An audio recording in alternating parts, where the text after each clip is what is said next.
everybody. Thank you for tuning in to the Firehouse Chronicles, where we document history. I'm Joyce Costigan here with Willie Costigan, and in this episode, we have the pleasure of sitting down with Oceanside Fire Department Chief Fred Robinson of Columbia Engine Company and Chief Tom Pellegrino of Hose One. These guys were great, and I hope you enjoyed the show. So take it away, Willie. Okay. So thank you, Fred Robinson, ex-chief of the fire department, and Tom Pellegrino, another ex-chief of the fire department, sitting down and talking for a little while about the Oceanside Fire Department. All right, and so I'm going to start with Fred. Tell me where you were born. Oceanside? Oceanside, yes. Okay, so you're homegrown. And I'm a thoroughbred Oceansider. Never left. Well, for a couple of years when I got married back in the early '80s, but otherwise, I'm still dug in a lifer. Oceanside. Yeah. Okay, good. And what made you join the fire department? That's the Well, first thing. my father was a fireman. Okay, so you grew up with it. Yeah, I grew up that. He joined when he came out of the Navy. He lived across the street from Host Company. Then he joined the fire department. Let me back up. Before he went into the Navy, World War II, he belonged to a truck company in East Rockaway. Okay. When he came out of the Navy, his family had moved to Oceanside across the street from Host Company. Okay. And then he joined Host Company in 1946 and transferred to Columbia in 1949. And he was a member up until he passed away in 2001. Okay. So I grew up in the firehouse, Right. every time the phone rang. I was just gonna say, having that phone ring. Yeah. Right. And so I grew up as a kid in a firehouse. So it's been in my blood. Okay. And I know you joined the fire department band young. Yes, I joined. You're in a long line of guys that came through the band that actually went to chief. I don't know how many. When you start that, it was like the junior fire department at the time. When you come to think of it, Kevin and you and I got to go back and check, but there was quite a few guys that came through and actually went to chief of the department. I joined in 1973, the band, and we won a state championship that year. When did you come in? 76. 76, okay. Yeah. That was my last, 77 was my last year. Because I ran into Al Pruden a couple months ago, and he threw me out, but he denies it.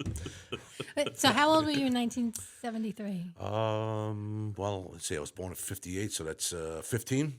Yeah, 15 years old. And that was your introduction into the fire department?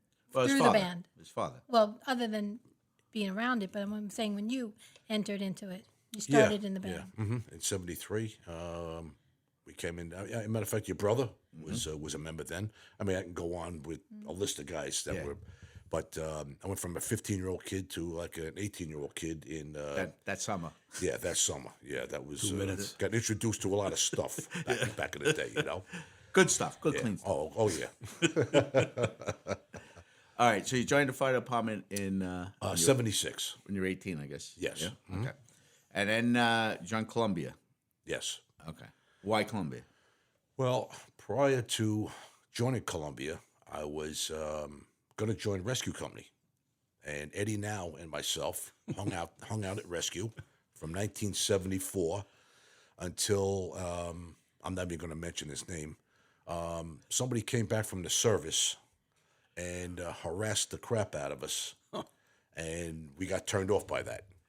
So I originally wanted to join Columbia, but my father didn't want me to. Okay. All right, so that's why we were. And your father was still in the host company? No, he was in Columbia. Oh, you went to Columbia? Yeah, went to Columbia in 1949. Okay. I'm sorry. Yeah. So we got abused by somebody, and you probably know who I'm talking about. And so then we parted ways. I went to Columbia, and Eddie went to host company. Okay. Okay, yeah. Okay, who's the chief when you got in the fire department? Do you remember? Yes, Lenny Gipfried. Okay, yeah. All right. And that was a very popular year for parades and Very popular. Yeah, I was just talking about this the other day. I came in April of 76, so Lenny just became chief. Yeah. And I think we went to, I was going to call Lorraine and ask her because I know Lenny had a list of the parades we went to. Yes. Probably about 13 parades. Yeah, or so. I think Steve Klein said it was like 18 parades that year. If you want to count the drill team, which we won, Yeah, 22 parades. 22 parades. Wow. I think you were on the team and you were marching with us. I think we would march on a Saturday night and then march on a Sunday. Yeah. The Suffolk County departments that would host the. Yeah. So we won every parade in Right, '76. Right, I remember. And the band, we did well in '76. What was turnout? What were your numbers? How many members showed up for a Yeah. parade? Oh, 125 probably, 150. Those, Lenny was a very, very popular guy. yeah. People gravitated to him. And was that the biggest group in the parade status? Were you always number one? You came in? Well, that was the days of Freeport. Yeah, we would Rockville Center and Valley Stream. Yeah. We would compete against those departments that were very good as well. yeah, But that particular year, we won every every parade. every Yeah. parade, right? And just a lot of fun. I mean, all the chiefs were. Everybody was. It was a big social event. Right. The block parties were just I don't know. Off I the don't remember charts. where the state parade was that year, but do you remember where it was? in '76. Yeah. But you remember you used to take your vacation to go to the state parade. Yeah, I think it was in Watertown because we stayed at we stayed in Alexandria Bay. Yeah. It was called the Modern Monticello Hotel. Yes. Now Monticello's nowhere near Alexandria Bay. I mean, we were damn there on the Canadian border. If I'm not mistaken, the hotel was closed up and reopened for the fire convention. Just for the convention. That is correct. I remember the bus. We went up and the bus stopped and dropped off some guys, and they were like, "This is it." There was guys looking out the windows. There was like no air conditioning. It looked like 1313 Mockingbird Lane. I think Chief Robinson being nice. I think we really call it the Modern Monticello Dump. I think they found a dead body in there prior to us getting up there. Yeah. Or something. I remember guys didn't want to get off the bus. They were like, "I got it. No, this is where you're staying." That's where we're staying. Yeah. Yeah. That was great. Bed bugs and mice and rats and Oh, Lord. matter of fact, We drank a lot of chocolate milk. yeah. Funny story about us being there. Rusty Rydell, who you remember. Yeah. So I was good friends with him at the time. And down the block there was it wasn't called the delis, but where you got a submarine sandwich. No, I never had a submarine sandwich before. Yeah. It's kind of like going to Subway now. Yeah. You know. So we got a Subway sandwich, and there's this dog following us because Rusty's dropping pieces of the food to the dog, and he's following us up to the third floor. I don't know if it's third floor, but where the hotel was, it was on an angle. So I don't know if we want a second floor, third floor. And he lures the dog up to the hotel room. Then he gets mad at the dog. I think it bit him, and he threw the dog out the window. So I was probably about 3 stories up, and I look out the window, and he made it, though. He was running down the Thank block. I don't know how goodness. he didn't break his legs or anything like that, but that was after quite a few cocktails. Yeah. And that was that bar in the basement. Basement, evergreen room. And all they had was Heineken. But Yeah. whatever. Yeah, So, make but do. anyway, No, you do what you can. yeah. Okay. So let me switch. Tom, tell me about you. Where were you born? I was born in Bronx, New York, Westchester Square Hospital, Raymond Avenue. No kidding. All right. I lived on Garden Street between Prospect and Crotona Avenue, which was a predominantly Italian neighborhood. And I remember growing up, Chief Roberts and I were talking coming over here. I remember 88 engine and 38 truck from the New York City Fire Department always coming down our block, heading to Southern Boulevard, the Bronx Zoo. And, back in the day, the young boy, you're just fascinated by the trucks going by and, you follow them, run, And I also remember one day, it was a big commotion in the neighborhood, and people were running, and ladder 38, I believe it was ladder 38. Back then, they were all tillers, no towel ladders, no rear mounts. A car cut them off, and they swerved to miss him, and it wound up crashing into, an Italian pastry store. The only thing you seen back then, I vaguely remember, was just the tiller part. No the guy in kidding. the back was driving. What year do you think that was? Well, we moved to Long Island in 1964, so, and I was born in 1956. 61s. I mean, you have to go into the archives with either the fire department or news to see what it was, And like I said, in 1964, my dad's side of the family all started to move to Oceanside.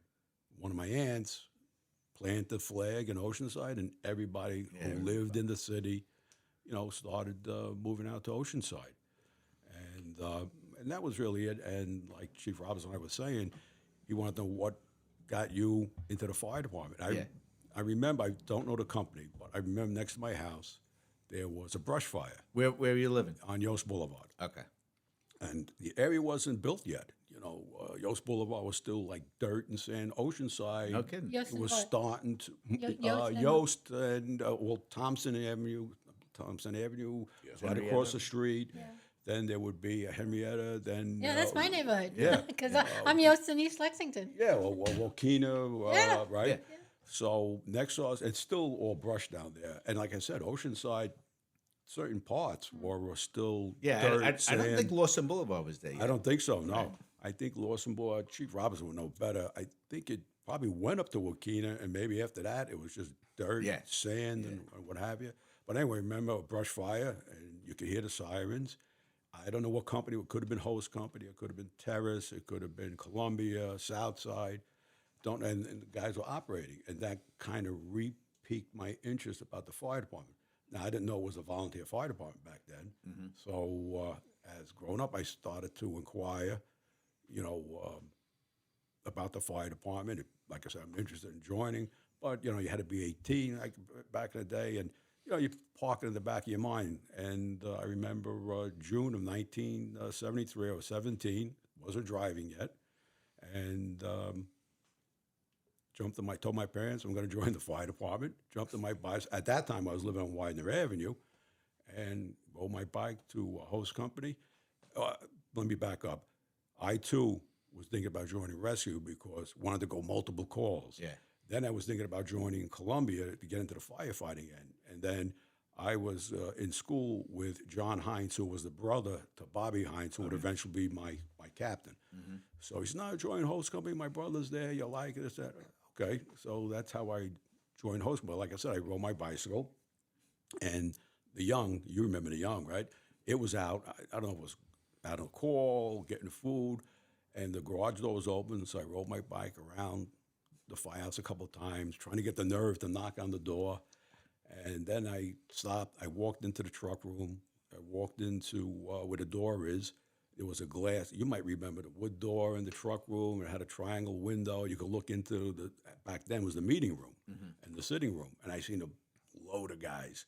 So then I got back lost my nerve. I got back on the bike. I rode around. And then I said, "What am I doing? I want to join.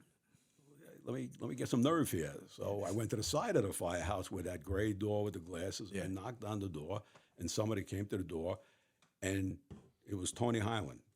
And I thought it was an ex-captain's meeting, but Chief Robinson thinks it was an officers' meeting. But it was a lot of guys. I said, "Hi, I'm Tommy Pellegrino. I'm interested in joining the fire department." So he said, "Well, hold on." And then he brought, I believe it was Bobby Hines. I don't know if it was Bobby Hines or Phil Metzik to the door, introduced myself again, brought me in, and started introducing me to people like Steve Klein, Al Tyers, Bobby Gleason, Stephen Bono. Bono. Yeah. Classic. Yeah, Fred Nickies, all the guys. Yeah. And that's really, how it is. Did you have brothers and sisters? Nobody in the family, whether it be, in the New York City Fire Department or the Oceanside Fire Department. It was just me. Okay. Freddie, did you have any family? Yeah, I know your brother was in. Yeah, my brother joined in 1988. He was in for about 10 years. Okay. I had, what do you want to, I'm going to say my father's uncle. So is that my great uncle? I don't know. He was a member of the Oaks Wow. back in 1933 or 34 or something. Did you get to talk to him about it? The Oaks I think it was in existence for 7 years at most. I think 27 to 34 or Yeah. Something- Okay. something So did you ever get to talk to him about it? About the Oaks? No, I didn't even know he was a member until maybe 10 years ago. And he's long gone. Okay, because talking to Bob Moyer, and he started out with his introduction to the volunteer fire department was the Oaks, and I go, whoa, the Oaks. Nobody talks about the Oaks, and he remembered growing up across the street from the Oaks, and it's a part that was I talked to Billy Lynch all the time, and we were talking about the Oaks. We couldn't find anything, and I was looking, he was looking, and then somebody came up with a couple of articles about them and what happened, and finally got a little bit of history going on what happened with you. Because I think Billy Lynch said he looked through the fire department, the fire district records, and couldn't find anything in the fire district records of the Oaks. Yeah, I think when they got disbanded because of a lot of stuff that was going on there, they probably just took all those records or whatever was written about them and just threw them out and didn't want anybody to ever know about them, I guess. Right. And then well, like I said, the Bob Moy. And remember who lived in the house was in the firehouse where it was on Oceanside Parkway was Matt McGovern. That was his house. Yeah, That's where that's it lived. right. Yeah, and, right. what was Used to before they put the siding on. You used to go by. You could see where the bay doors were on the front of it. Yeah. Yeah, Matt McGovern and his, I guess, was it his half brother, Bobby Bett? Bobby Betts. Yeah. Bobby Betts. Yeah, Wow, Betts, yeah. yeah. Okay, so you joined Hose Company. Who was the chief when you got in? Well, like in 1973, it was Chief Kaufman. He was yeah. wasn't my chief at the time, but he was the chief of the department back then. And then getting in, Eddie Bedell. Yeah, And I think his first step was Louis Catalanato.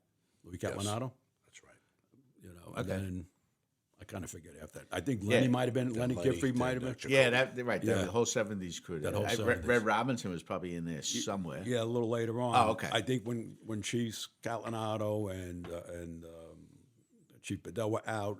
Okay. So, I grew up a couple of blocks from where Red lived. I still remember him in his own car for the first 2 years. Yeah. They put a light on his car. All his of private that. car. Yeah. Right? And it would be like it's the semi-Chiefs car. Yeah.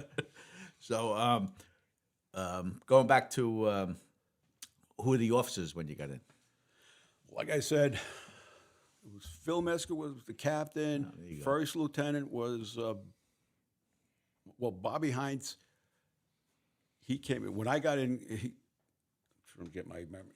Yeah, take your time Yeah, because 73, I believe Phil Metzger was the captain. I was just starting to hang out. Then I got sworn in April of 1974. Bobby Heinz had just gotten elected as captain. Then it was Richie Latoul was the first, and I believe Bobby Gleason was the second lieutenant. And those were the officers when I was in. Okay. Freddie, who was yours in Columbia? Do you remember? Steve Cornell. Oh, okay. But then a month later, he went out as captain in April. Okay. Then it was Tony Heinlein, Jimmy Conklin, and Ralph LaGuardia. Oh, okay. All right. So there's three guys I know. Yeah. Mm-hmm. All right. When we were talking with Chief, Jacoby?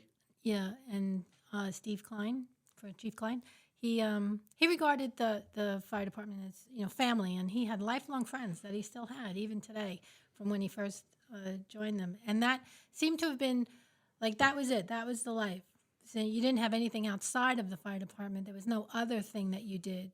Was it like that's what I'm asking? Is it all encompassed within the fire department? Your friends, your family, your social life, other than you go to work, you come home, and then it's all back to fire department. Yeah, for the most part, it was fire department people. And do you still have the friends that you met when you first came in? You still see them today, or other than the ones that moved away or passed on?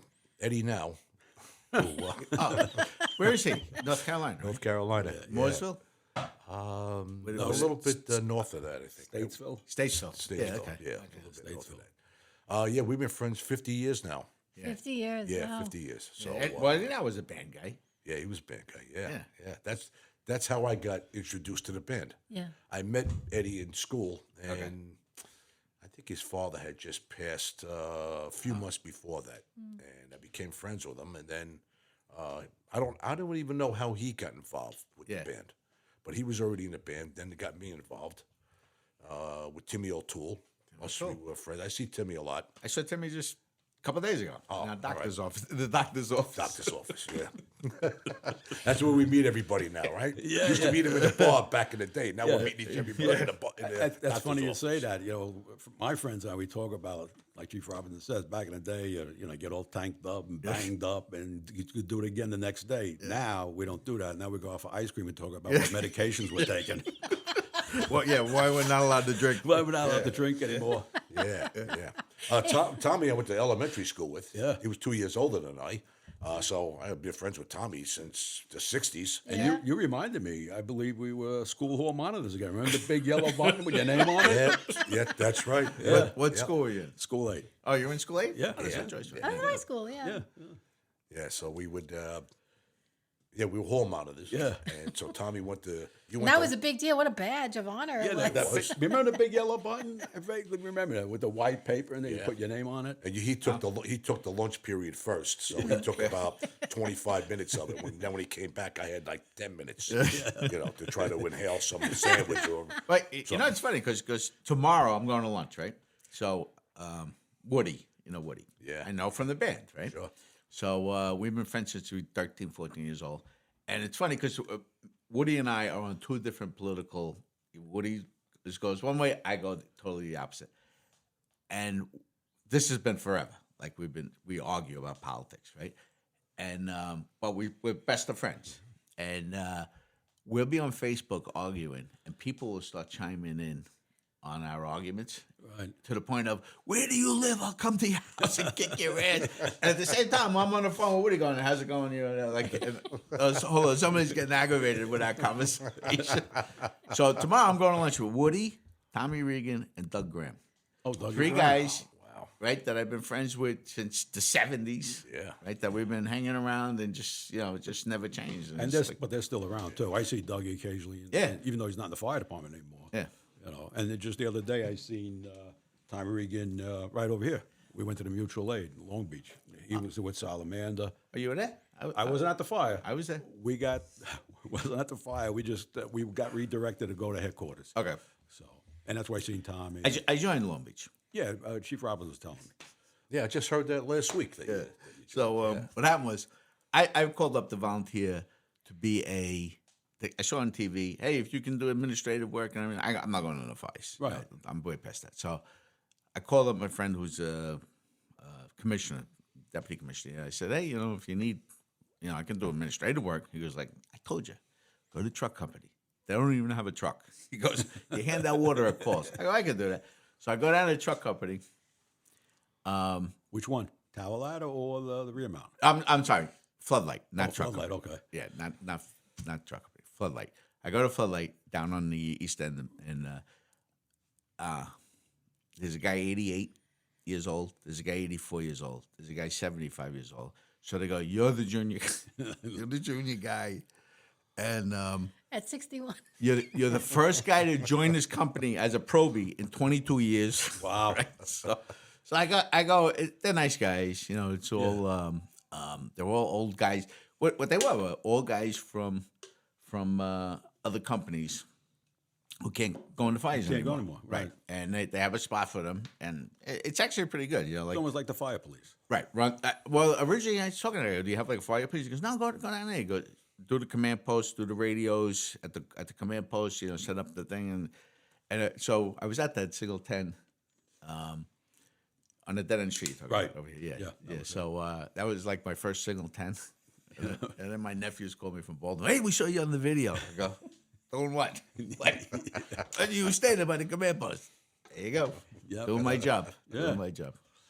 Even in the band was something that you had to go on your own. There was no one to direct you. Because I find that the conversation leads, there was nobody, not the school, the guidance counselor, wouldn't direct the guys to, hey, join the fire department. Why don't you think about that? It was always, you went on your own and you had to explore. Yeah, there wasn't No direction. no direction for the fire department or the band. No, yeah. Just like if you knew somebody, Yeah. you know, then they tell you, hey, you want to join a band? I said, well, I don't know. I mean, I don't even know how to play an instrument. you know? Right, right. But I got there, and then I started playing the bass drum. Right. Eddie was the cymbals. Right. And I was a bass drum guy. Yeah, sure. That's anything works. Something that would never have occurred to you before. Just water. I don't play an instrument. What is the band going to do for me? Why am I going there? I think I could be wrong because he joined. I never joined. I never even knew the band existed. I just, wanted to join the fire department. I think as a young, boy back then, you probably thought you were part of the fire department. You're going to be getting into the fire department. Maybe that's just my thinking. I don't know. I do know, and you would know better. I believe back then when they were around, a lot of guys who were part of the Blue Jackets, they came because we had a few guys come into host company, one or two members, and I don't know if they kind of like ventured into the band. I'm not sure. I think Doug was a Blue Jacket. And so was, I believe, Bobby Dawson. Billy Hastings. I think Bobby Dawson Sr. I think they were the Blue Jackets. That was a long time ago. Long time ago. Yeah. I guess if Eddie didn't ask me to join, I wouldn't have joined because I didn't know how to play an instrument. So Yeah, that was me too. but then you'll play the bass drum, and then it didn't take too long to pick up on that. And then we had the uniforms before the light blue. We still had the dark blue uniforms. So The wool. yeah. Oh, the wool. We damn near looked like the department without the without the coats. So I was like, oh my God, I still have a picture of my parents took a picture of me outside the front of my house before I was going to the first parade. And looking back, Like you were going into the service. Exactly. Yeah. looking back I'll be back after the parade. was going to host company a better fit than being in rescue? Like, was it a good thing that you opted not to go join rescue and you went to host? No, I went to Columbia. Oh, Columbia. I'm sorry. Yeah. You know what? I Or who can say? Who? Yeah, I don't know. I mean, I really, Eddie and I, we were down there for 2 years. We did the Memorial Day cleanup down there. We were down there on At rescue? a rescue. No kidding. Friday nights, and we were only, Oh, you were committed then. yes, Sunday mornings. Yeah. Bobby Hopkins and That's a name. Bob Vogel, Ernie Noon. Bernie Noon, Bert Blatt. And don't forget Roger Greenman. Roger. God bless him. Yeah. God bless him. What a scary adventure. Yeah, well, one of the things we were talking about the other day was, I said I'll ask you, what was the oldest truck you remember in the fire department? Oldest truck. What? Active. While I was a fireman, or when I was just a kid hanging around? No, while you were fireman. Since you've been in. All right, the oldest truck was, I guess, the Fox. Probably, yeah. What about? No, I take that back. It was probably Southside's 50 Mac, 49 or 50 Mac. Okay, still in service. They were still in service. With that big step in the back. Yeah. You could What, fit what do you 25 remember, Tom? What was the oldest truck you remember? The trucks he's talking about, like when the Young was in service, probably the Ford. You had the old Mac. 64 Mac. 64 Mac. That might have been it. Big Mo. Big Mo, yeah. The old rescue rig. I know when the Young would go out of service, they would give us, I don't know whose rig, I forget. You would have to ask guys like maybe Bobby Jacoby, Stephen Klein, whoever. They were big on the. Actually, yeah, they talked about host company, the Seagrave. The Seagrave. Right. Yeah. I think there was one in host company or not. I thought Bob Jacoby said that when. He had 47 40, Seagrave. 40, yeah. Right. I forget, but when I came in, some of those old Macs were like spares. Spare, right. And when the Young went out, we would have that. It might have been Southside because I remember the back step of, I believe it's 7. You could fit 20 guys on the back step. Like the new rigs back the 70s and 80s, you could fit only 4 or 5 guys. But back then, that rig, and when it's when you started up, the whole firehouse filled up with diesel smoke. It was loud. Don't think it had a muffler on it. Your ears were shot by the time you got back. And that was the truck in service? Well, it was like a spare. Yeah. It was still in service. We didn't do exposure reports back then. No. I tell guys, I said, our lungs probably look like a pair of parade shoes, Right, yeah. You stuck your face into the muffler and inhaled all that diesel. Who is the oldest guy you ever remember being in the fire department? Fred Nickies? Would that be? For hose company, Fred Nickies, Harold Brunger.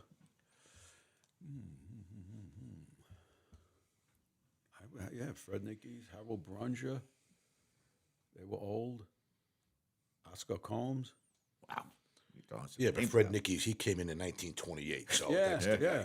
That's So that's the oldest guy. I That's like the remember. link to the That's past. why I said you it's know? good. So that you, that's 50 years. it's good thing you brought him with me because I don't remember the 50 years dates. of Exactly, Years, exactly. You know. He had- Fred Nickies? yeah, No, it's 70 seven- something years, right? Yeah. Service. Oh yeah. 70 years. Yeah. Yeah, he was a 70 good something. guy. Yeah. And So I nice remember guy. Fred Nickies came in 28, and a guy in my company, Fred Cola, he came in 1928 as well. He was original Oaks guy. No kidding. Yeah, but he had passed a long time before I even knew anything about Oaks. Okay. The Oaks, so So that would have been a good guy to pick his brain at. Yeah, is that like the oldest guy you remember when being a new member? Is that the oldest guy you remember? Yeah, Fred Nickies and Fred Cola. Okay. That's a big connection to the past. That came up. I talked to a guy in the police department. He had 42 years on, right? And he was getting ready to retire. And I'm talking to him. He's a good friend of mine. And I said, if you met a guy who had your time on the job when you got on, I go, he came on in 1927. He goes, how long did it take you to think of this shit? Right? Yeah. Come up with this. Okay, so let's talk firefighter now. Mm-hmm. What's some of the big fires you remember in town? Well, prior to me joining the fire department, I remember riding my bicycle down to Widener and Long Beach Road when the CJ bowling alley went up. It's come up before. Of course, now it's Burger King. And what year was that? That was before I joined. What, C&J? C&J. 71. See, that's what I told you. You have to bring I him. happen to have been in that bowling alley that night with my father. Wow. He was bowling. When the fire broke out? Yeah. What was it? What was the cause? What happened? There was 16 lanes in that bowling alley, and the fire started down on 16. Probably a motor or something that was that's what I heard. The machinery. And I remember everybody dealing in burnt bowling balls for years. Yeah. Everybody had a burnt bowling ball. Burnt bowling ball. We set up bottles, like Coke bottles or beer bottles, and roll a ball down the street. We used to have play bowling game. Yeah. All right, so CJ Bowl, what else you got? Then, still prior to me joining, I was living on Widener Avenue. It wasn't a fire, but I know Chief Robinson, you might remember the oil city, the oil spill, that they were there. The department was there for days trying to corral all the oil that was in the canals, what have you. But within the fire department, after getting in, well, I'll give you a little. I was a probie. Bobby Hines was the captain, and we went to a nighttime signal 10 over the tracks over where Royal Avenue is in that area. Actually, when you make a right, not on Widener, you make a right, and the house fire was there, and Bobby Hines says, "Come on, I'm going to bring you in."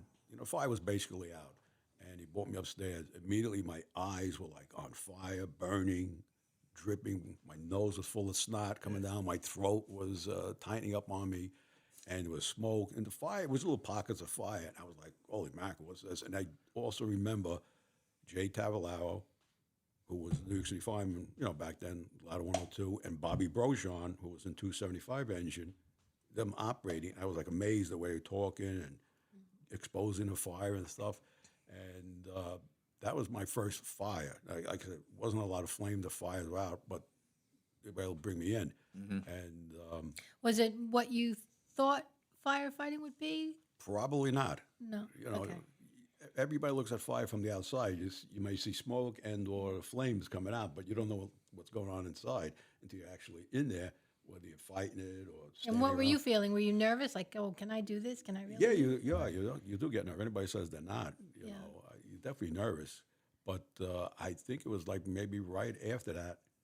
That's when I was still on probation. I was thinking, this might be maybe I make a career out of it, become a New York City fireman. And there's so many fires. I remember Ed Manning's, the houses that were off of Rockaway Avenue. There were houses there now, but he had his own nursing home. We went to a couple of it was all vacant. I remember going to a couple of signal 10s there. You might remember this on Windsor and Oceanside Road. It was a kind of wintertime, daytime fire, and I believe Bob Jacoby was in line as a chief. I wasn't sure if he was chief of department. It was a car fire. Wound up, somebody was, I believe they were murdered, and they were put in the car, and they set the car on fire. It was that corner house. Okay. Yeah. That was when? Yes. Around what year was that? You would know. Still in the 70s? Oh, yeah. Well, if Jacoby was in line, Yeah. yeah. 75. Yeah, 75. But that was a headline incident. I was in the papers, in the news. Probably was. Remember, Steve Klein also had the one at school too. The body in the That's car. right, in the back. Yeah. That's I, right. I think he actually had to testify about it and Yeah, the rest. Yeah. Yeah. Wow. I mean, you know what? There's so many fires. You've been in the department. Yeah. So many fires, that you go to. But who knew they were so notorious? Well, some were just, you want to call them routine fires, But this, Yeah, but Oceanside is a very safe town. I mean, Yeah. overall, I look at down here. They gave me a pager. The Right. thing never stops. It literally never. The first weekend I was in, there was on Sunday. Mm-hmm. There was 25 calls, 23 rescues. wow. And right, 20. I go, who could do that anymore? Like, they have the two paid ambulances, and then the volunteers go out. Right. But you hear them all, and it's like it's just nonstop calls. The second, third signal line, fourth signal line. The ambulance is finishing up at the hospital. Are you done over there? We got another one hanging. It's nonstop. It's like it's totally different ball game right now. Absolutely, yeah. Yeah, I buff the radio every day. And, Long Beach, they're just Nonstop. nonstop. Yeah. The dispatcher they got, they should make him dispatcher of the year. That Oh, one they guy should. on the He's day. phenomenal. Yeah, Yeah, the third yeah. signal line, putting it on a computer, but sending it out. Okay, Freddie. So tell me about your fires when you got in. One of the biggest fires that probably Maxwell's Deli, I remember that fire, yeah. Long Beach Road and Windsor Parkway. Yeah. Yeah, that was that was a pretty good fire. Nighttime. Yeah, what time they come in? That was I don't know what time, maybe 10 o'clock at night or something Yeah, like that. I think Yeah, the that store was closed. Yeah, You already had your shoes off. You were getting ready for bed, and you go out the door. No, I was actually I was in the cups at the time when that run came in. And for the listening part, the cuffs are adult For everybody beverage. listening out there, I was in the cups. Yeah, Now, in your time, because Chief Klein talked about this, if let's just say you missed your rig went out, would you just jump onto another company, jump on their rig, and go to the fire? Well, that was a conversation we had about what was the oldest truck and all that stuff. And I said, back then, you rode on every truck in the department because if you were by Columbia, you jumped on their truck. If you were having dinner at McDonald's, you ran around the corner and got on. If you were in the bar at Southside, you got on their truck. exactly. I know it's not done like that anymore, but that was kind of the camaraderie of the whole fire department back then. Well, and everybody has their own personal bunking gear. Yeah. On the equipment rack. Yeah. So back in the day, you can get on any rig, go to any firehouse because there was 16 sets of gear on the rig. So you just hopped up on top while you were going to the run and picked out whatever fit you. Right. And they had a rescue company. Rescue company couldn't survive without the guys from all the other companies coming down and jumping in for a couple of calls here. Friday night rescue was a spot. Yeah. That was the hot spot. It was a hot spot. That was the hot spot. Big Mo was filled with guys. Yeah. And I don't know how many times I heard that song in the jukebox, the Bristol Stomp by the Dovells. Yeah, but Willie, back I can't speak for everybody else, but there were guys like in Ho's company who lived far away who wouldn't catch any rig. We had a second set of gear in the trunks of our car, so you went right to the scene. Right. You had a set maybe on the boot rails and the turnout gear on the top. You would have to pick. Hopefully you get the right size, but you had your own kind of fitted gear back then, turnout gear. But I kept the second set in my car, and I would go right to the scene. Tom, you remember Southside's on Friday nights? Yeah. Right after bowling? And if a call came in, you went in the garage, jumped 247, let's go. Yeah, and yeah. I think there'll be 10, 15 guys on the truck. Oh, yeah. Yeah. You talk about not necessarily fires, going alarms. It could be a Friday night, whether it be at rescue or at Southside. The run would come in and we'll go to Nathan's, the old Nathan's. That was, now that whole area is developed. and it would be, what do they call it? They wouldn't want us, the chiefs at that time, you couldn't go in because I think the Hells Angels were hanging out, motorcycle that was gangs, called, bad guys. Operation Nathan's? Tuesday nights you're talking about? Possible. No, I thought it was Friday nights when they would That Tuesday night was bike night down there. Maybe it was Tuesday night, you'd forget. Too much chocolate milk during the years. Oh, and they didn't want you interacting with the motorcycle Yeah, guys? they didn't want any fire department personnel to go in there, just the chiefs and the police to see what's going on. They kept us out. The old Nathans. Yeah. You remember that? The old Nathans, yeah. You couldn't go in there and you hang out on Long Beach Road or Widener Avenue or Windsor. I remember Friday nights at Hot Skates for send 245 instead of 245 would respond for skater down. Yeah. Every Friday night. Yeah.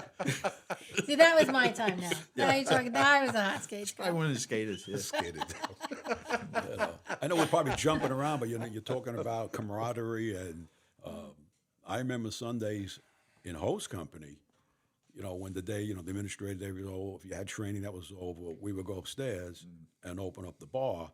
And the likes of Fred Nicky, and Fred wanted his martini dry. So it's almost like James Bond, stirred, not shaken, and he would make it himself because none of the young guys were lucky we could pop a can of Schlitz, and he would make it. And then he would put on this big band music, and him and Harold Brunger would try and teach the young guys how to dance the 40s music, and I mean, you don't have that It's anymore. funny. That was great. And all the senior guys back then, I can name names, I remember, I'm going to say I'm 13, 14 years old at a parade, and Fred Nicky's was always by the truck. Right. He was always dressed. Right. He was always sharp. Even on Sunday in the host company. And he said to me, "What are you drinking?" I go, "I'm going to have a beer." And he goes, "You're never going to be cheap drinking beer." Yep. Well, he used to drink, weren't they called boxcars or something? I think he was a liquor drinker. So, like I said, he'd drink his more, depending Oh, on what martinis? mood. Oh, okay. Yeah, that or Manhattans, or, things like that. I don't remember him drinking beers. No, you didn't drink beer at all. But the best was watching those two guys. You remember the host company, the bar in the back. Yep. They would put the music on. They start dancing, and everybody gather around and watch. And that was stuff. after going to truck duty, doing Yeah, what it'd be Sunday, late Sunday morning, 11, maybe 12 o'clock. But you remember on Sunday mornings, you used to get on the truck and say, "Yeah, let's go down to Hose Cup. Let's go over to Salamander, stop by and see what they're doing." Exactly it was right. just like a real melting pot of Social. know the guys, right? Yeah, You knew everybody. Yeah. You knew everybody in the department. Yeah, and how about the guys who work bars in town? I remember going, taking the rigs and stuff, and hanging outside. Well, the rigs would be outside. Oh, but- yeah, that's right. You used to park in Johnny Russell's on the side of Johnny Russell. Yeah. You don't do that today. Yeah, well, we did at Johnny Russell's. We started like on a Tuesday, the civil service lunch. Oh, right? okay. And it was Romeo, retired old men eating out. yeah. It started out with like 5 guys. Good one. And then it was 10 guys, and then it wasn't lunch anymore. Like Tuesday, we meet at the bar. I remember Mike Sloan and the whole crew. Anybody that had a civil service job, which a lot of guys were at that time. Yeah. I have to write Come that on, down. we're gonna meet down for a couple of drinks. I'm not going to take credit for that. That's Bobby Dawson Sr. He's the one that Retired old men eating out? Romeo. Yeah.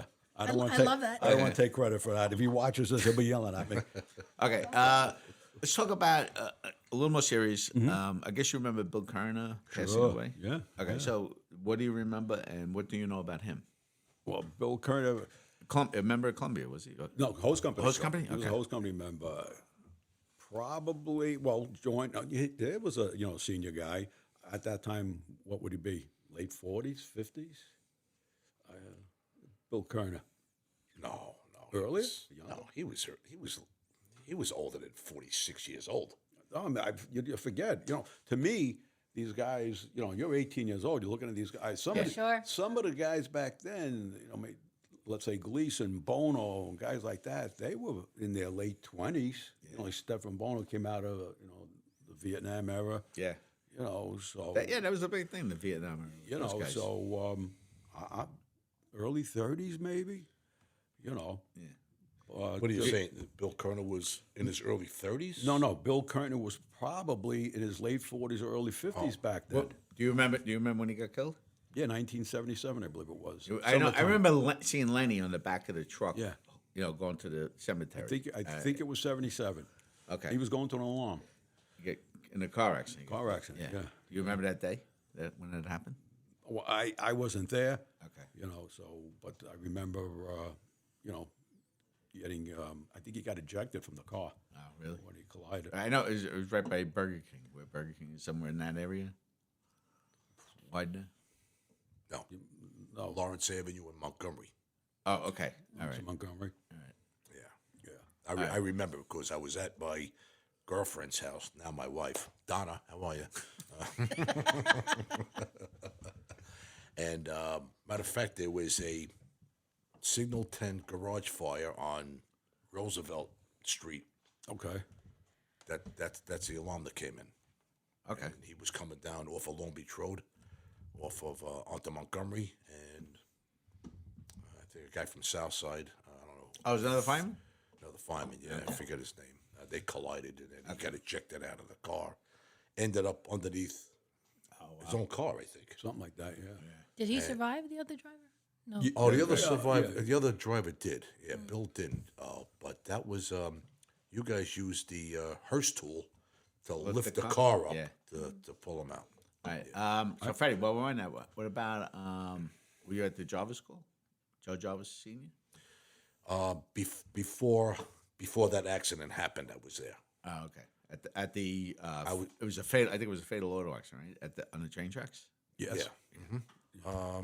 I was either the first or second one there. There was a guy from Rescue that lived on Rose Street.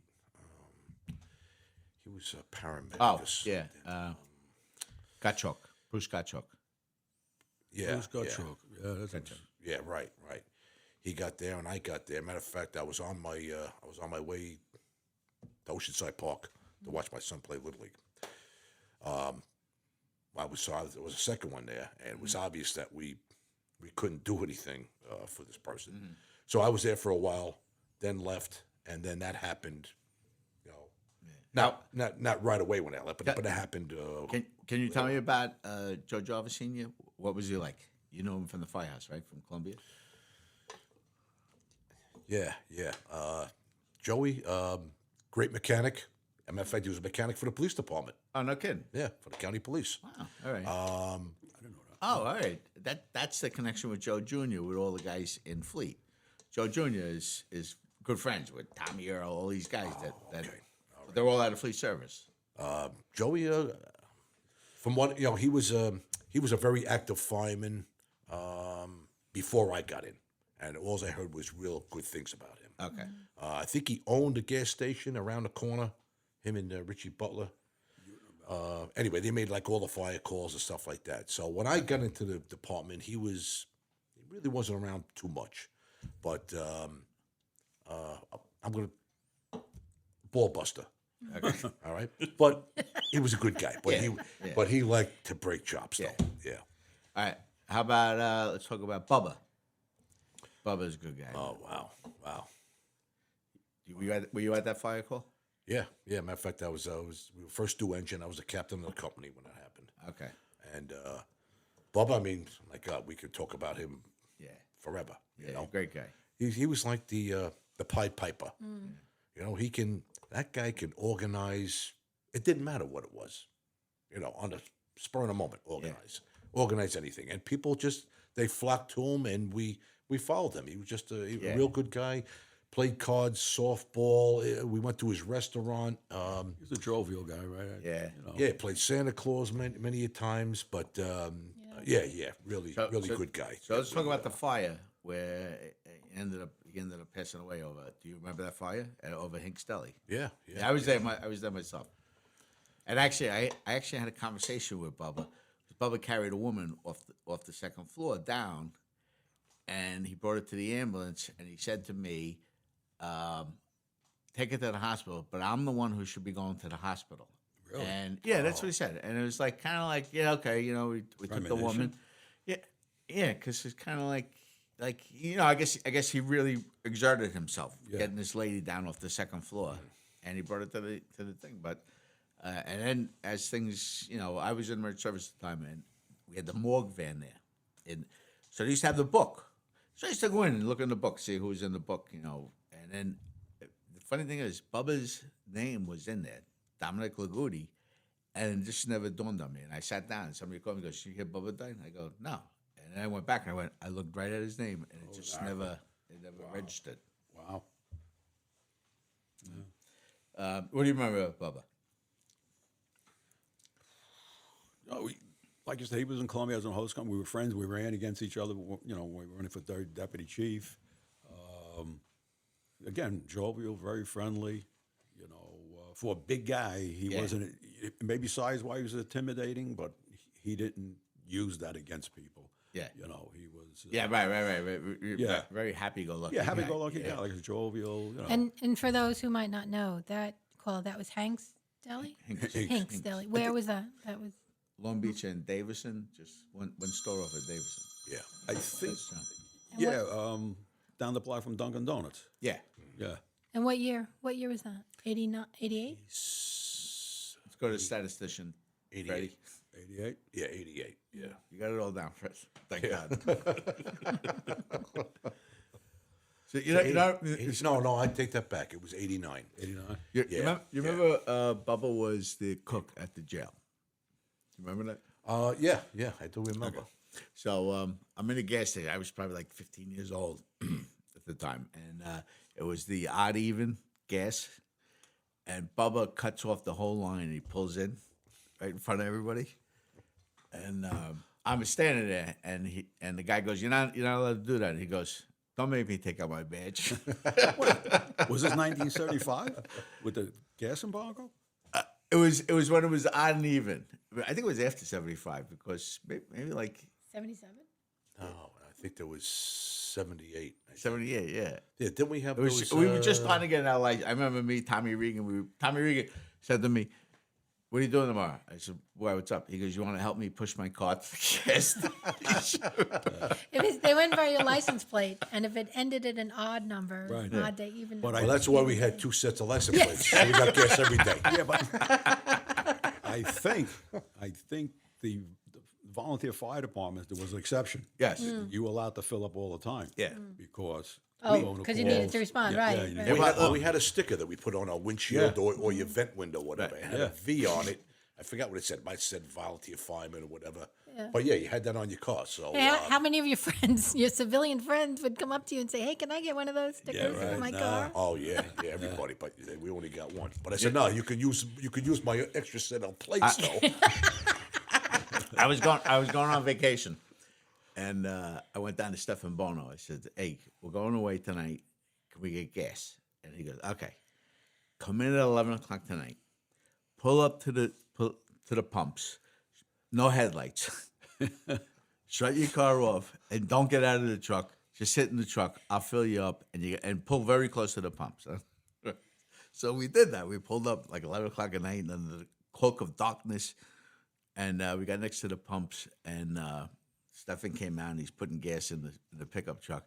Some guy pulls in like, "If you're gassing him up, you're gassing me up." I shut off your lights. Shut off your lights. That was a Otherwise, crazy everybody time. would follow me. That was a crazy time. Oh yeah. Back to Bill Kerner for a minute. 1975 was off probation by the time, and you're friendly with everybody by this time. Yeah. I remember going to Bill Kerner was a West Hamilton Beach firefighter, the volunteer fire department, little enclave there in Queens. Yeah. And he would take me to his firehouse. I'd go to meetings with him. He was, really nice guy. And I don't know one meeting from the next at the time. I'm just trying to learn how to be a fireman. Oh, a firefighter, sorry. But again, he just take me around. He was well known, well liked. When after you were off probation and you're in your company and you're doing your thing, was there always a big demand for guys to join? I don't think so because we had about 250 Actually, people in the fire department then. I just saw an old article from like 1930. There was like 350 firemen in Oceanside, but that was like a community service thing. Everybody was involved. Yeah. So I remember I went to work for the school district when I was in college and in the summers. So my boss at school too was Bont Johnson, Wow. right? Yeah. So I think it was chief in '64, but in the contract for the custodians, you could leave to go to a fire call. General alarms, you were allowed to leave, and Bont goes, no, that's no old, that's that's no good. So I go, no, I gotta go. I said, if there's a call, I gotta go. So his thing was, which happened all the time, I wouldn't come back. Of course. But I remember Bont Johnson told me a story about not that he didn't like rescue, but he's like, rescue. Yeah. So there was a mutual aid to Long Beach, and he goes, oh, rescue was going down there in the big mow. I said, yeah, and he goes, I'm behind them, and he goes, I see this thing fly off the truck down by Daly Boulevard. Like, so he goes, I pulled over, they kept going, and he goes, it was their emergency brake. Right. You talk about Big Mo. It's the 70s. Big Mo's still in service. And I'm in town, and there's a general comes in. This before the pages and the way we get alerted today. Just hear the sirens going off. So I was down the block from rescue. I jumped on Big Mo, and believe it was at the high school. And we get another run, and we're coming back down Brow area. We're going to make a left onto Davison. I forget who was driving. I don't know if it was Al Laurie, Al Ganglis, Al Genta, and we're going, and we're about to make the turn onto like Davison. And remember the old Farmer Joel's? Mm-hmm. And the chauffeur goes, we have no brakes. And right through the fence we went, and I don't know how we stopped. And before going into Farmer Joel's, the old Farmer Joel's. Wow, Yeah. And then it became the new Farm Joel. Yeah, that was exciting. Wow. How many cars did you rack up? We didn't, Chauffeur what? training. No, this wasn't chauffeur. It was a regular alarm, and it just the brakes didn't work, and they screamed out, "Hold on, we got no brakes." What was the first time when you drove a rig? When you were training to drive one? Were you? I mean, there must have been a monster of a truck. I'm trying to think the year. You had to be an officer to be a chauffeur. 1981, I became second lieutenant, so it was before that. Probably around 79. But the older rigs were just all around bigger. They weren't as streamlined as the newer rigs. Well, back then I trained on the young, so compared to the rigs today, the young it was like a Volkswagen compared to the rigs today. Yeah, it's true. Yeah. They're smaller compared to today's. Yeah. Okay, Tom, tell me about the New York City Fire Department. You went on. Tell me your career in the New York City Fire Department. Oh, what year was that? For the record. Well, I knew I wanted to be a fireman, and you might remember 1975. The city went into bankruptcy, and they were actually laying off firemen, cops. That's right. President Ford says drop dead. Yeah, drop dead. I don't think they laid off sanitation workers. I guess but so of course you're dejected, you're upset, and then I remember a friend of the family. I'm sorry. Yeah. Are you 18, 19, 20 at that time? No, 18 joined Oceanside. Let's see, I was probably 19, I think it was, when my parents' friend came to the house, and back then there was a paper call, you might remember it. It was the civil service paper, the chief. The chief. Yeah. Yeah, and on the front line, fire department test, to be given. Right. And I said, back then you get a book called ARCO, learning how to study. They would show you the physical, how to work out. Then they postponed the test, and then it was back on. And that was December of 1977. I took the written. Mm-hmm. April of 1978, I took the physical and passed. And then a year later, essentially, May 19, 1979, I was sworn in. So even with the problems that the city was having, you were still able to get on timely. Oh, it yeah. wasn't you had. Yeah, I was you had to wait only long. 23. Okay. So I was 23 years old when I got sworn in. So had it been done without any issues, you would have been 19, 20? No, you still had to be 21. Oh, okay. You had to be 21. You could take the test, I believe, 18 or 19, just like the city police department, I Right. believe. It might be different today, but when I finally got sworn in, like I said, I was 23. So that wasn't too far of a. No, Long wasn't. No, How many years did you do? 20.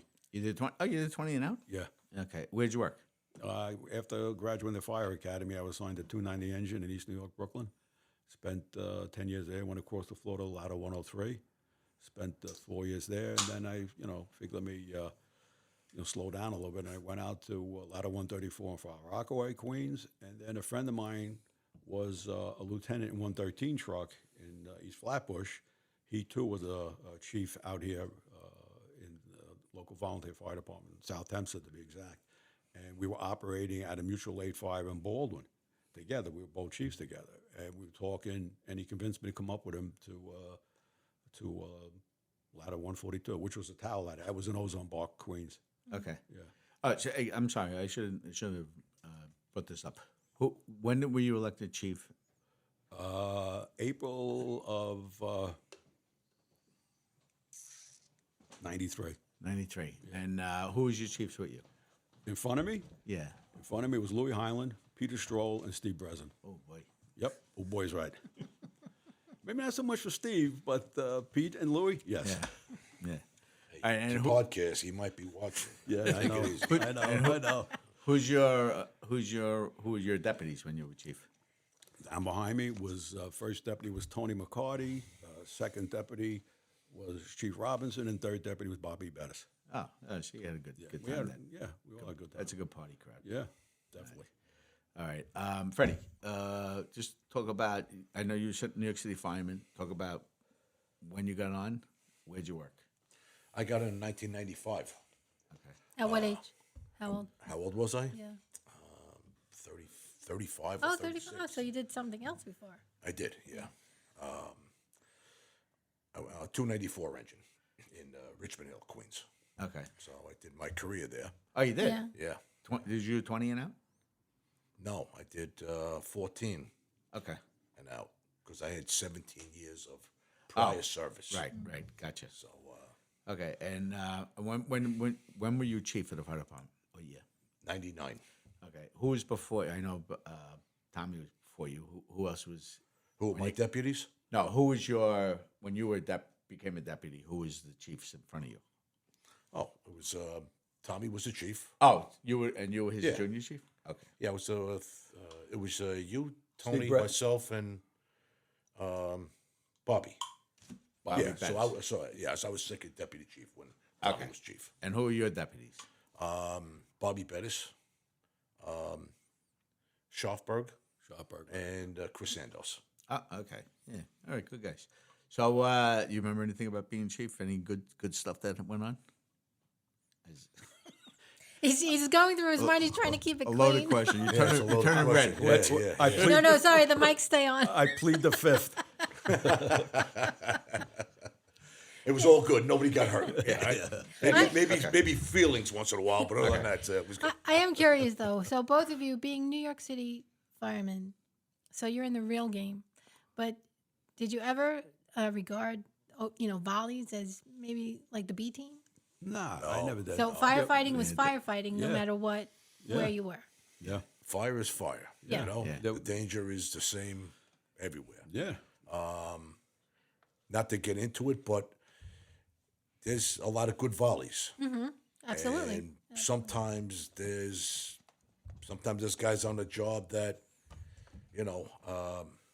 are maybe not the A team, so to speak, what you say. I got to say, because I worked in the emergency service for 17 years, so I got to work with every fire department. And they were good guys in every single fire department you come across. I mean, as many jackoffs there were more good guys that knew what was going on. And I used to deal with them day in, day out, Do you feel the same commitment from the guys today that you went through with your friend and the guys you came up with? Like, I don't know, is it I think it must be a night and day difference. The atmosphere, the Well, we're going to get to that. We'll talk a little bit about Culture. the social life back in the day Right. of when you guys were chiefs and maybe even a little bit before that, but it was a total different ball game from today. So talk a little bit about the chief selections back in the day, and when you used to get in the car. And you had to go through the battalion. I remember we ended up when my brother was elected. We ended up in Valley Stream at 5:30 in the morning. Yeah. That fire, and the place is packed. Guys are throwing dice. Right? I mean it was the ultimate party. Take off maybe 2 days. I can't say that doesn't happen. I don't think the volume Yeah. of that goes on. And maybe rightfully so. Today with drinking and what have you, you don't need to bring negativity to the volunteer fire service if, God forbid, something happened. Right. I mean, who got locked up for DWI back 40 years ago? Yeah. Cops used to bring you home sometimes or whatever. Yeah. Yeah. It's all a different world. Though. It's different today because they got the body cams and Yeah, well, I think the other thing though is it's a society today of cell phone. Everybody's looking down and watching what they do. Back then, you don't go to other people's firehouse. You have to go to your firehouse. So it's kind of that takes away from we used to know everybody. You knew everybody in every company. You said it a couple of minutes ago. Sunday morning when the administrative day was over or training was over, you hopped on the rig and you went to a firehouse. And sometimes you went to a firehouse outside of Oceanside. Right. You might have been friendly with guys from Rockville, Limborough. So when you're going down to Firehouse on a Sunday morning, there's a good chance you weren't coming home until 6 o'clock at night anyway. Right. Because you went to other companies. Right. We're going down to, everybody went to Columbia today. Next week we're going to Rescue and so on and so forth, And like Tommy said, you knew everybody. Now it's like a revolving door. You don't even know, so-and-so, resigned. Who the hell was that? Yeah. You know who they, you don't even know who these people Right, you don't know who got in. and As you fast don't- as they came, they were gone. I have to say, and one thing in Long Beach is they have Sunday morning they have training. So anytime there's a fire, the chief calls. The training will be the critique, and everybody gets together. And it's kind of funny because you're meeting all in one room, and you get to see the guys from the other companies, and Jake Jacoby, who's he's got something to say about everything. Oh, yeah. Right, but I mean, but you get to know everybody because you're sitting in the same room, and certain people get up and talk, and certain people, and Were your wives and kids involved, or was it just that was your thing, or was the Just family my, just, involved? No, in just it? my thing. I have a son and a daughter, and my son never, showed interest in maybe joining. Yeah. My wife was. Is she involved? No, she just puts up with 48 years of this crap. Yeah, That's she all. just put she's up with involved. you. She's involved. She's involved. Yeah. You going to what? Another meeting? Oh, you going to a flight? Yeah. Okay. All right. Whether you talk about social, all you in this room, definitely you two guys, are probably the most famous social aspect of Lee's Oceanside was our eggnog party. Yes. That was a party and a half. How long did that last until? Well, the host company guys used to meet Friday afternoon. We would open the bar and start drinking and start getting the place ready, and then stay until Sunday, and then the party. You talk about Lenny Giffrey. Lenny Giffrey would roll that dice on the games and wads of money and packed. I mean, I think Dougie Tyers has a picture of one of our eggnog parties, and it is wall to wall, side to side, front to back. Yep. I don't know how the firehouse didn't collapse. Yeah. With the amount of people in there. And we would stay, like Chief Robinson said, you'd stay to 10, 11 o'clock at night. Well, remember back in the day, you would go to a parade, and after the parade, one of the firehouses in town would host a party. Every week would be a different firehouse, and you'd end up, going to Terrace and hanging out down there for the night. So I got a funny story. So I don't know if you remember Al Cornfield. He was in rescue. I know the name. I just can't picture the Al face. passed away right after 9/11. He died. He drowned out here in Jones Beach Inlet. Really? Wow. But he was in rescue, and he was a good guy. But we went to the Long Beach Parade. We went back to Salamander, and we were there at 3 o'clock in the morning. So me and Al, we walk back to rescue company, and we lay down on the couch. So I get up at about 5 o'clock, and I start throwing up all over the place. Right? Yeah. So I got, I'm going home. I walk home. I come back for truck duty at 9 o'clock. Right as I walk in the door, Al Pruden is screaming at Al Cornfield, who's still in his uniform. clean it up, clean it up. And Al Cornfield goes, I don't even remember eating ziti. Yeah. You know, you talk about parades, and parades are great because we were going out to win. Right. I mean, you know that. One Robinson, team, right. One team, 160 guys in the street, give or take, and you were there. We had probably the greatest band that led us, you know. But the block party afterward would be a adventure, especially when you had Eddie Now next to you. I remember being down here in Long Beach. I don't know if it was a Nassau County parade, a battalion parade, and we're drinking, and Eddie hated Freeport truck, right? And, Yeah, probably still does. and he probably still does, and he's drinking, and you can see he is fuming, he's seething, because they beat us in the tournament, you know, and lo and behold, he just starts a fisticuff fight, and all hell broke loose. Bodies flying everywhere, and you know, we had Wally Kova's old I don't know if you were with us, but the pickup truck. Yeah, but you're talking about this fight that Eddie started. Yeah. But where was he during the fight? probably ran. Exactly. He wasn't even there for the fight. No, he We always gotta pick up starts the the lead. pieces. Yeah. Me, Freddie, Dougie, Joey Croce, Billy Leahy, we're pounding. Oh man, it was unbelievable. Good times, you know. Good. Well, listen, Good ass kid. I went to the Hempstead Parade. I was in the band. Now, I'm probably in rescue, but I was marching with the band, and I was walking back, and a guy from the North Belmore Fire Department band sucker punches me in the eye. So I had a black eye, right? I went back, and I was like, I don't know what caused it. I don't know why this guy did this, but I went back, and Peter Stroll is there. Oh boy. So Peter goes, "Who was it? Why was it? Let's go." And next thing I remember, Peter like, yeah, the guy gets offensive. He's just pounding the shit out of him. You ever hear the famous story with me, Peter, and Tommy Regan going down to Pigeons? down to Point Lookout for their annual fund drive? You ever hear the story? No. We're in Yesterdays. This is many, many years ago. We're in Yesterdays, and Tommy's having dinner with his wife. Peter's there with his wife. So I come walking in, and we start talking to him and go, when is that fundraiser they have down on Point Lookout? Tonight. It's tonight.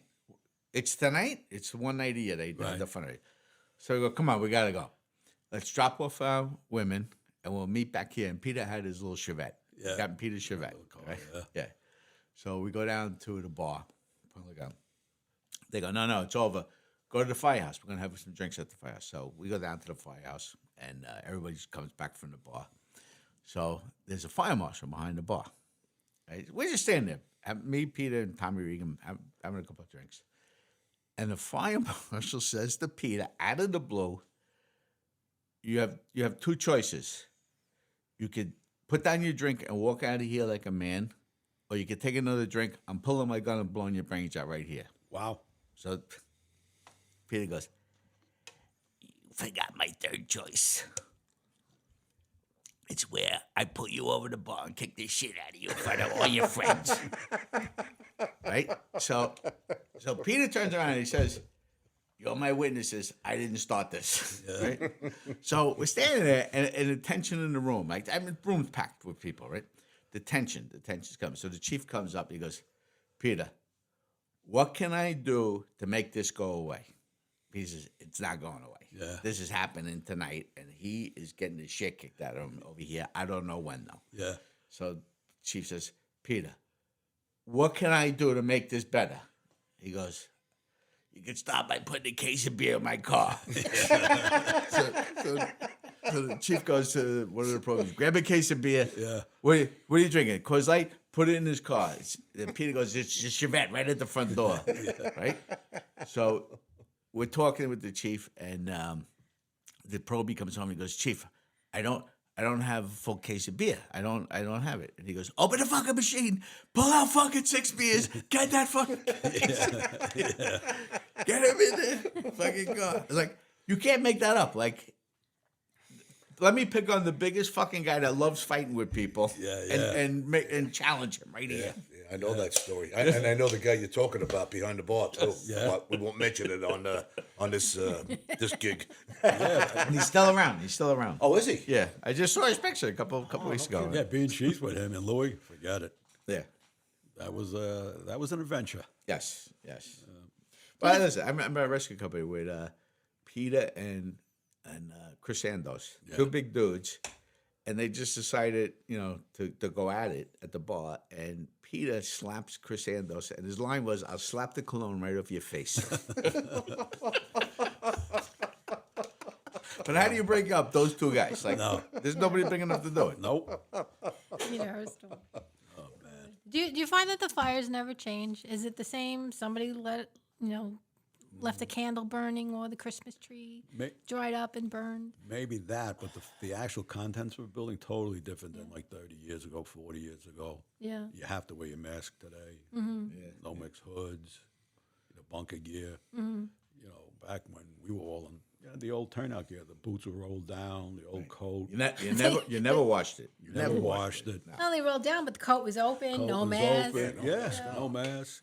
The carcinogens all over the place. We didn't even. Every Maybe car the fire. start, Every the car start We're still of the here to fire talk about is it. still the same. Yeah. You can get an electrical fire, but like I said, the contents of a building today, building construction, is definitely detrimental to your health. Yeah. Yeah. Wow. Very, very. But the other part is, like I listen, you listen to Long Beach, and the amount of automatic alarms everywhere. nonstop, just Everywhere. nonstop. We do it. Smoking in the bathroom, and it's, Vaping. Right. Somebody comes out. This is what gets me. The builders today, they build a house. You have to put smoke detectors in, CO detectors. They put a smoke detector right outside your bathroom, so when you come out of your shower, the steam comes out and sets it off. Right. I don't understand that. Right. But we go to the same. Yeah, probably 99% of our runs are automatic alarms. Right. Right. And it mostly all BS. Yeah. Right. I mean, yes, you will get your food on the stove or something in a micro or something like that. I have to say, like, the one thing in Long Beach is the paid guys. They go, "Should we get rid of it?" And I go, "Who's going to go to all these automatic alarms like at 3:00 in the morning?" And it's just, McDonald's every day last week was automatic alarm, 3:00 in the afternoon. It's like, send the paid guys, let them go there, because how many times can the volunteers run over there for nothing?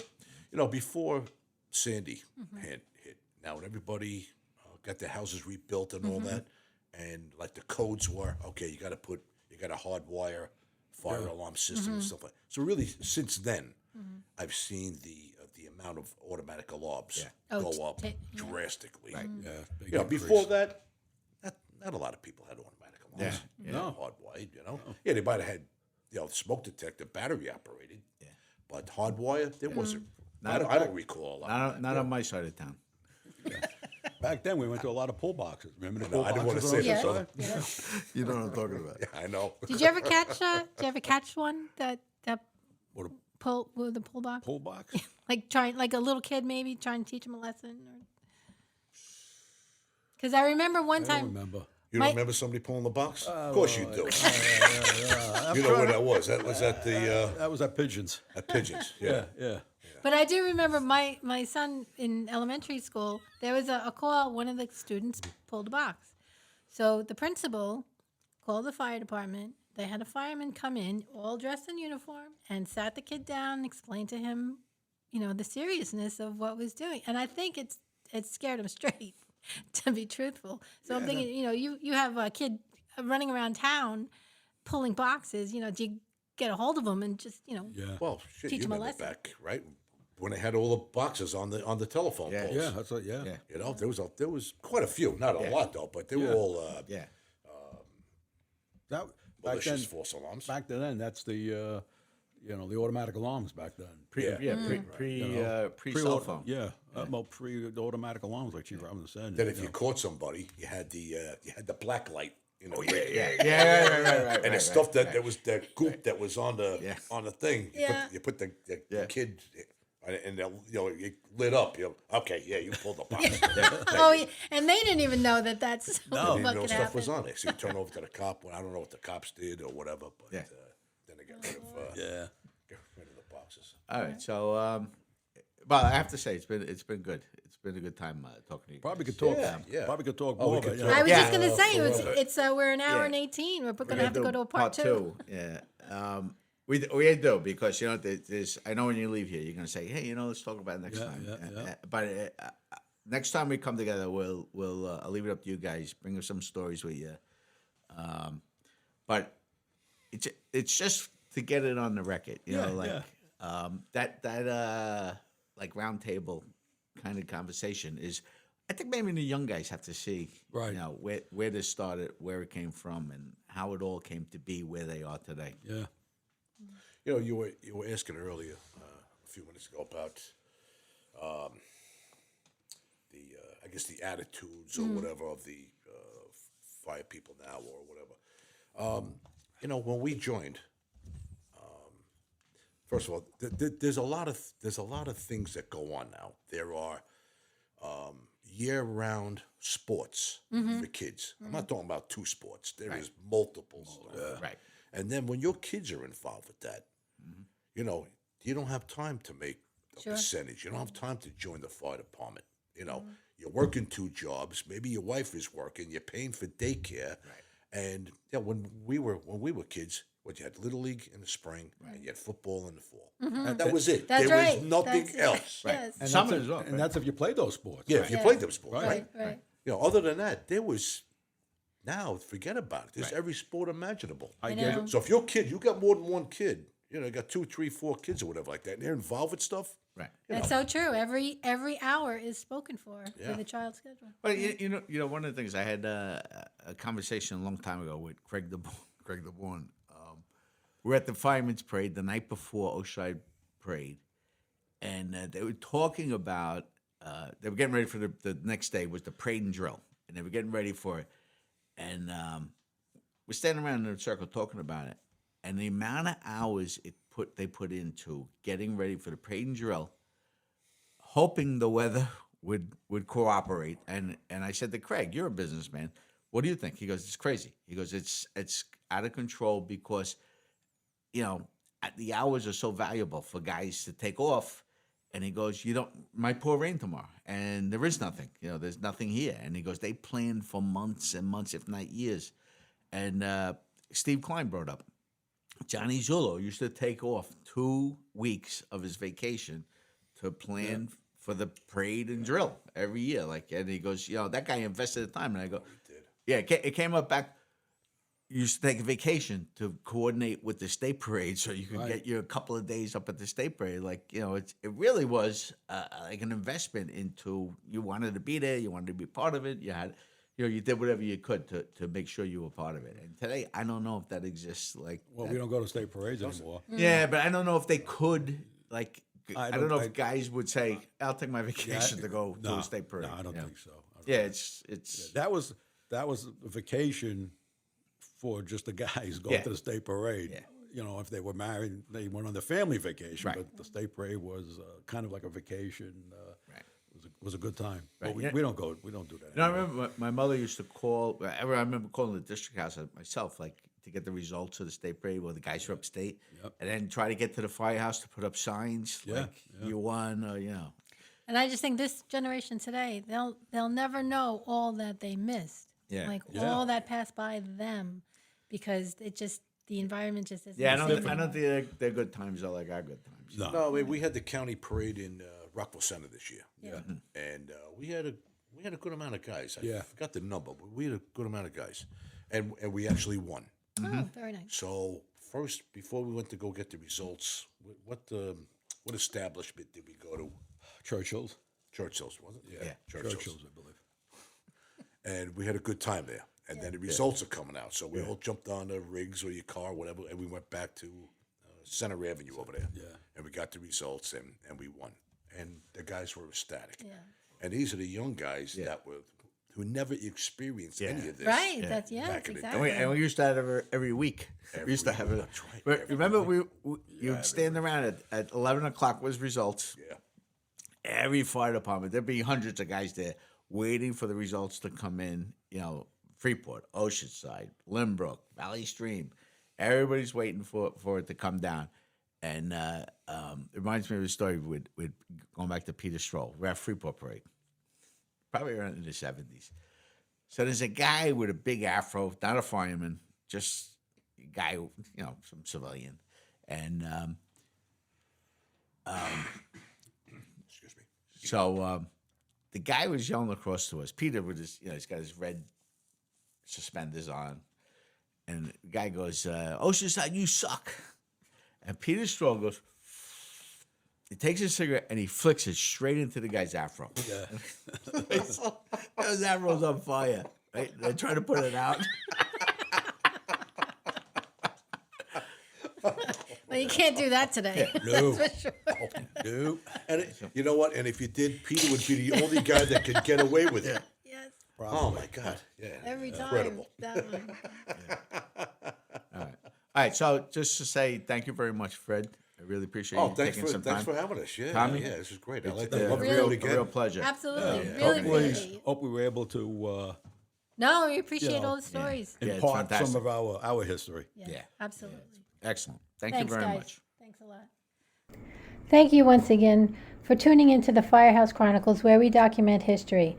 This program is recorded, edited, and produced at Penn Street Studios, all rights reserved. Please be sure to like and subscribe to get notified of the latest upload. We hope to catch you on the next episode, and until then, stay safe.